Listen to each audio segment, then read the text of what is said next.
from now, all bets are off. Then they don't make the investments in the first place. They don't expand their business. They don't need more workers, therefore, and wages don't go up. Now, why do we want to prevent the wages from going up? This is a very bad idea. We should reject the amendment. Chairman, Senator Brown, I'd like to. Senator Brown. Thank you, Mr. Chairman. I go back again to the historic meeting in the White House with the 5 most important Democratic senators on this committee, and Senator Wyden in attendance. And I'm sorry for those that didn't get invited. But you always learn something in this world. And what I learned from that meeting was I saw the playbook on how President Trump and majority Republicans were going to sell this tax cut, because they fundamentally, intuitively know, all of you do, that the public always knows that when Republicans are in power, the first thing they want to do is give tax cuts to the rich. That's just it's in their DNA. It's what they're going to do. We know that. So they fundamentally, and the chairman laughs, but he knows over 40 years it's always true. But the public fundamentally, just intuitively, almost viscerally understands that that's what they're going to do. So the tax cuts are not really going to be for the middle class, no matter how many times they sing that song. So the Republican strategy in the White House, and I know the president doesn't always follow the exact script that Senator McConnell and Speaker Ryan write for him, but the president said, I'll bet you 5 times, and it was mimicked by a whole bunch of my colleagues, that wages were going to go up $4,000 each for American workers. Some will go up as much as $9,000. They said it over and over again. And they kind of have this bank shot. You give tax cuts and the tax, hard to understand. But then you think about this. A dozen years ago when you did the tax holiday here, all the corporations had all this money, and of course they were going to be eager to give it out to work. Well, actually, they didn't give it out to workers. They did stock buybacks. They did executive compensation. They paid out in dividends.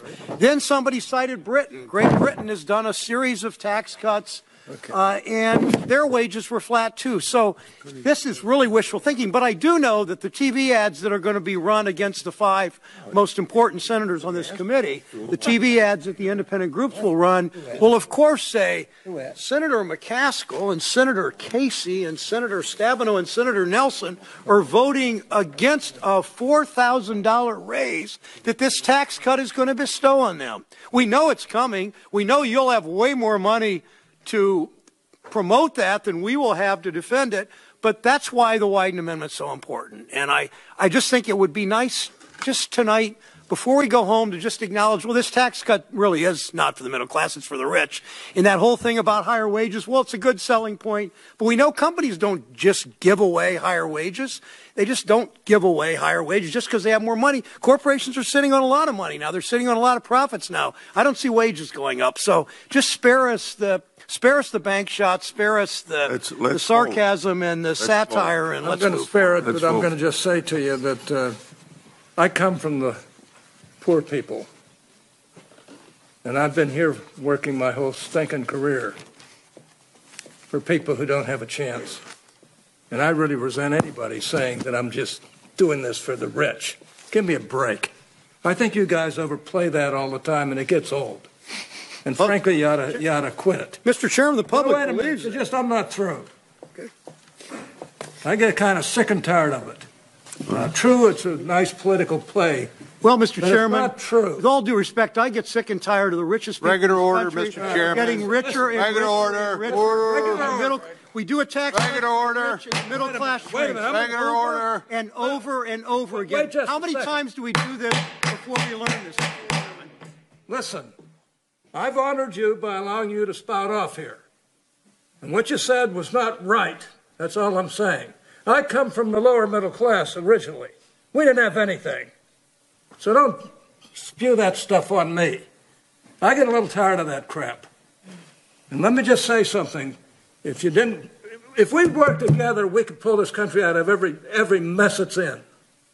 And we could do a lot of the things that you're talking about, too. And I think I've got a reputation of having worked together with Democrats. Let's start with Chip.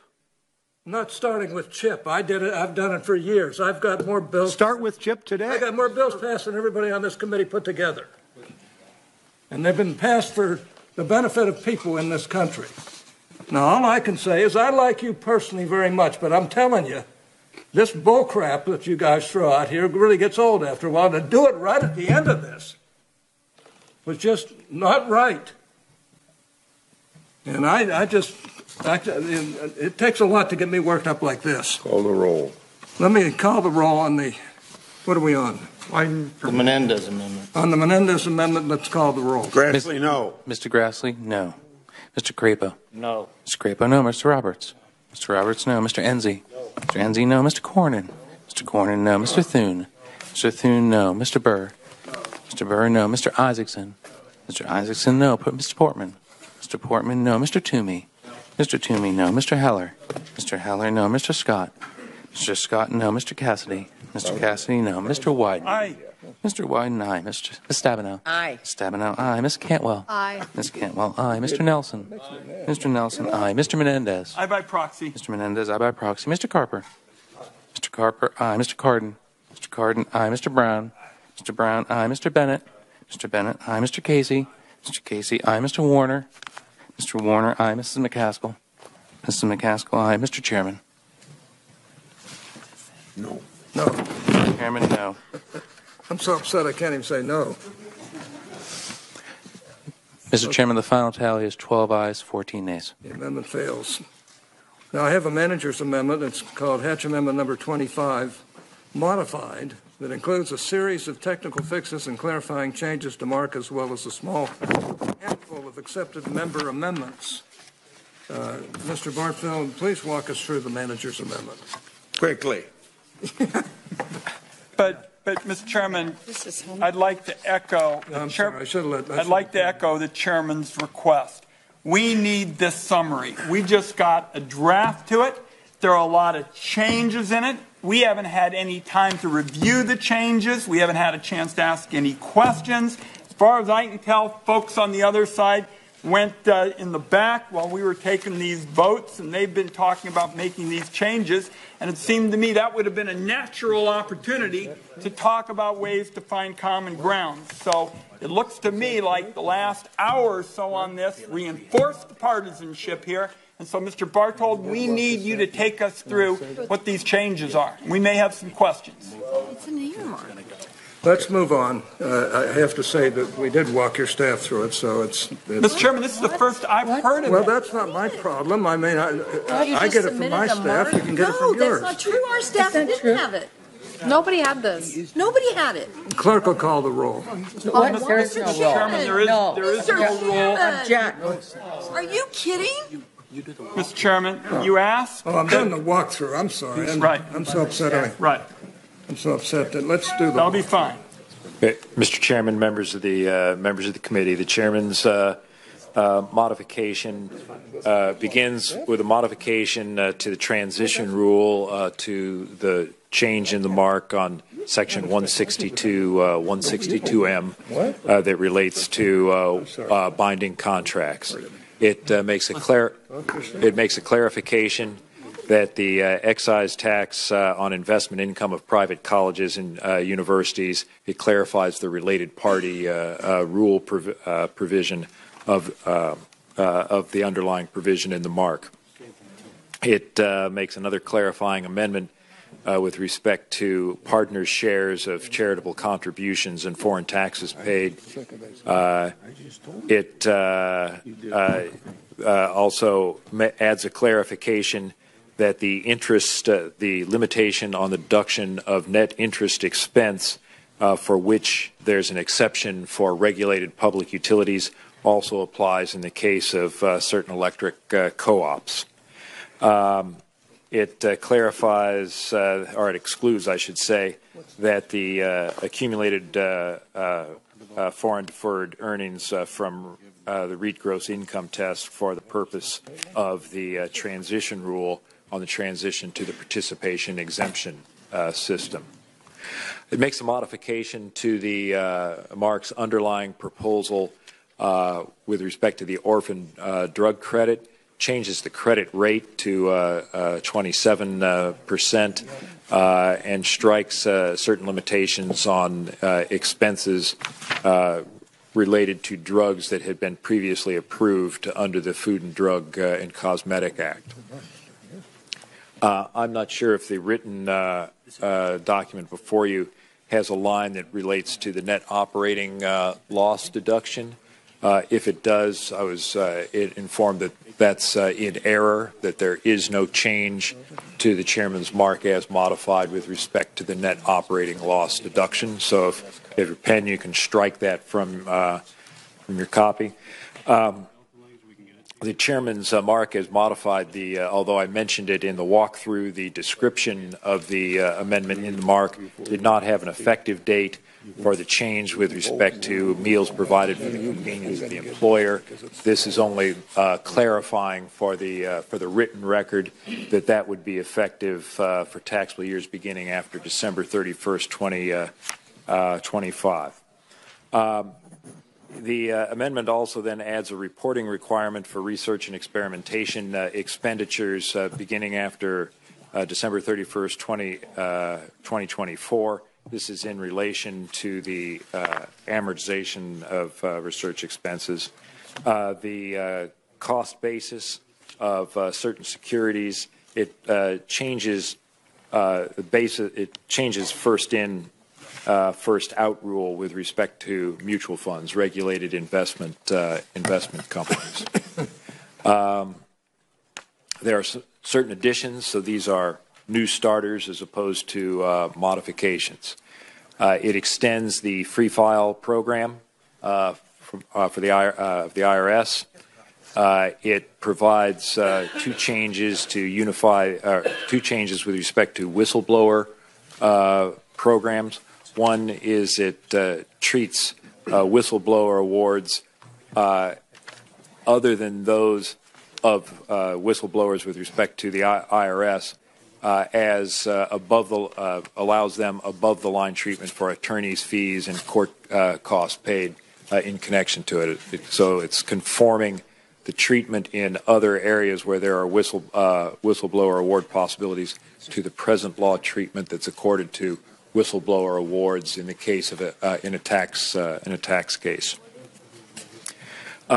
It allows it modifies the the definition of collected proceeds with respect to awards to be a little bit broader, effectively making mandatory the whistleblower programs under areas again other than the IRS. It increases the excise tax on stock compensation of officers in inverted corporations. It disallows deductions for lobbying expenses with respect to lobbying before local government bodies. Let's see.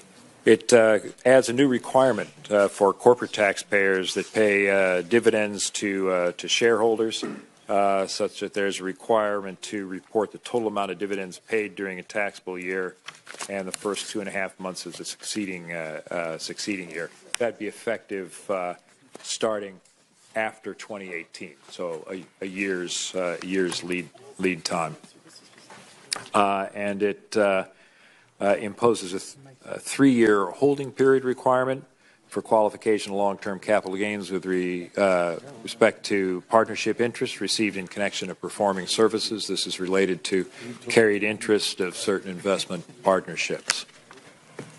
And then I believe the last item makes some technical changes to the provision in the makes some changes to permit distribution from retirement plans without penalty, and to provide essentially above-the-line treatment for casualty losses with respect to the Mississippi River Delta flooding of, I guess that's a year and a half ago. Bill. Mr. Chairman. That concludes the. Mr. Chairman, I have several questions. I'm sorry, Senator White. I forgot one thing. Also, it does make a modification to in the underlying mark would reduce the historic rehab credit's value by 50%. The chairman's amendment and this was not typed in what was handed out to you, it would restore the full value of the credit, but it would make a modification to say that the credit may be claimed, the credit allowable would be claimed by taxpayers in four equal pieces over the four succeeding. Is that written here? No. I just said it was not written there. All right, so we've got yet another major set of changes, including things that weren't written down. Mr. Abraham, was the Democratic staff consulted in the development of this? I understand apparently you were shown it here after it was written, but in the development of it, were the Democratic staff consulted in any of it? No, we were not. All right, so colleagues, once again, the partisanship is stark. It's obvious. This was another opportunity here late at night when we were voting for there to be discussion between Democrats and Republicans about how we might find some common ground. We didn't get it. Now, Mr. Bartold, I listened to you, and you went through a lot of things, and I couldn't find, just from my ear, a whole lot that would help middle-class families. I heard about the free file program, and that struck me as something that would be useful, and Senator Nelson has been a leader in that. But I heard an awful lot that I can tell you a lot of lobbyists who are following this are paying attention to. Could you just give me a sense whether anything else is there that helped the middle class? Perhaps, Senator Wyden, the second to last item that I mentioned related to the disaster losses in the Mississippi Delta flooding. A number of the Mississippi only, right? I mean, we got clobbered in the West, with fires and the like. That's for the Mississippi, right? This is just specific to that area. Okay. Well, okay. Thank you. My colleague says it's not just the state of Mississippi. There's also parts of Texas. And Again, I want to come back to this. We heard that we're getting brand new material here at 10 o'clock at night. Democratic staff not consulted. I think all of us, at least on our side, were trying to listen because we didn't know what was in it. Sure looked like a lot of stuff that was important to lobbyists and not a whole lot that's going to matter to the middle class. Mr. Chairman, I think that kind of sums it up. I think you have a closing statement. I do. Some of my colleagues, I think, have questions as well. Well, let me just, I'll give